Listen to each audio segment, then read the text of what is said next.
అలంకరించిన పెద్దలు సభాయనమ అంటే అందరికీ సరిపోతుంది. కానీ విష్ణు ఈశ్వర బ్రహ్మ, ఎందుకంటే ఈ ప్రాంతంలో ఈ ముగ్గురు త్రిశూలానికి ఉన్న బల్యాలు లాంటి వారు, జాతులకు కళ్యాణ్ లాంటి వారు, ఆదివాసి దళిత మానవత మనుషులకు వీరు ఆదర్శ ప్రియులు.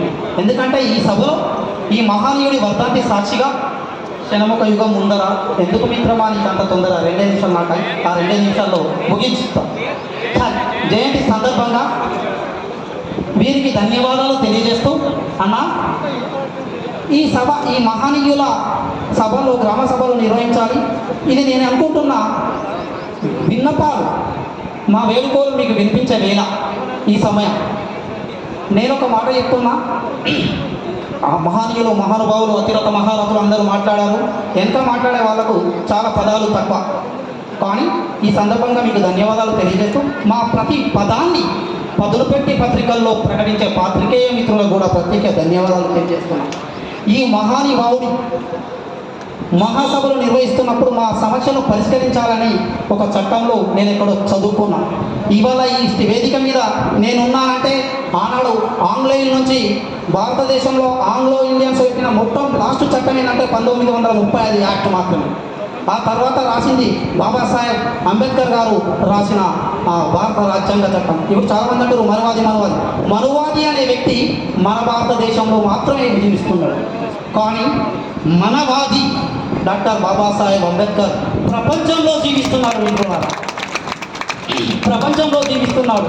సూర్యచంద్రులు ఉన్నంత కాలం, విజ్ఞానులు ఉన్నంత కాలం, ప్రపంచ జ్ఞానం వర్ధిల్లినంత కాలం ఆ మహానుభావుడు వర్ధిల్లుతూనే ఉంటారు. వారు రాసిన చిరాచుక్కలే ఇవాళ నా వేదికని ఎక్కనిచ్చారు.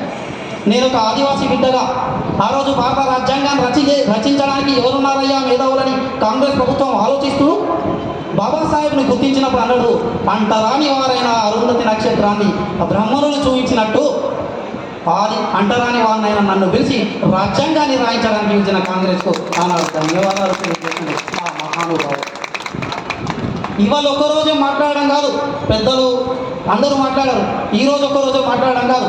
అన్నగారు మాట్లాడుతూ, బండశంకర్ అన్న గారు మాట్లాడుతూ, ఒక హిందూ చేతిలో భగవద్గీత, ఒక ముస్లిం చేతిలో ఖురాన్, ఇంకో క్రైస్తవుల చేతిలో బైబిల్ ఎంత ముఖ్యమో భారతీయుని చేతుల రాజ్యాంగం కూడా అంతే ముఖ్యమని ఈ సందర్భంగా తెలియజేస్తున్నా. ప్రతి ఇంటిలో గుండెల్లో గుడి కట్టుకోవడం కాదు, పచ్చబొట్ట వేయించుకోవడం కాదు, ప్రతి ఇంటిలో భారత రాజ్యాంగం మరియు బాబాసాహెబ్ అంబేద్కర్ ఫోటో ఉన్న రోజే నిజమైన దళిత స్వతంత్రం అని నేను అనుకుంటున్నాను. అలా మా ఆదివాసీ సమాజంలో ఇంకా పూర్తి అవగాహన లేకున్నాం సార్. ఇక్కడ మీరు ముగ్గురు ఉన్నారు కనుక మా బాధలు మీరు వింటారు కనుక ఈ జిల్లాలో ఇవాళ ఎంతో పెద్ద వేదికేసి నడుస్తుందంటే సాంఘిక సంక్షేమ శాఖ సంపూర్ణంగా వర్ధిల్లుతుంది. మరి ట్రైబల్ వెల్ఫేర్ అనేది సార్ పూర్తిగా లేనేది. ఇక్కడ ఉన్న ఒక అటెండర్ మాత్రమే ఉన్నాడు. మా హాస్టల్లో పిల్లలు మొత్తం చదువుతున్నప్పటికీ టీచర్స్ కొరత ఉంది. మొన్న కూడా చెప్పడం జరిగింది, కమిషన్ వచ్చిన రోజు విద్యా హక్కు చట్టం గురించి గౌరవ జీవన్ రెడ్డి గారు గడగడలాడించి మాట్లాడారు. అది అమలు కావాలని సంపూర్ణంగా నమ్ముతున్న వ్యక్తులు మా ఆదివాసీ సమాజం పక్షంగా ఉన్నా. ఇంతకుముందు మిత్రులలో చెప్పొచ్చింది ఏంటంటే చెప్పడానికి ఏమి లేదని అందరూ అనుకుంటారు, అన్నీ తెలుసని. కానీ 60 దేశాల నుంచి గ్రహించిన భారత రాజ్యాంగం గురించి ఎన్ని మాటలు పలుకుతే, ఎన్ని ఈ పదాలు దాటిస్తే ఆ భారత రాజ్యాంగాన్ని, ఆ మహానుభావాన్ని వర్ణించగలం.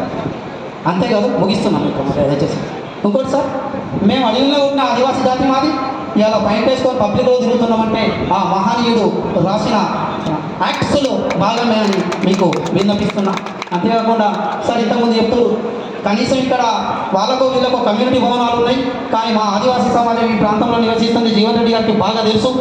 కానీ మాకు ఒక్క కాడ కూడా ఈ జగిత్యాల గుంట భూమి లేదు సార్. మరి మీరు గుంట భూమి ఇస్తారో ఆ మిత్రుడు అద్దన్నా అడవిలో ఇచ్చినా మాకు సంతోషమే సార్. 10 ఎకరాలు అవసరం లేదు, 2 ఎకరాలు ఉంటే మా లగ్గాలు మా సంస్కృతి అంతా అక్కడ చేసుకుంటామని ఈ సందర్భంగా విన్నవిస్తాం.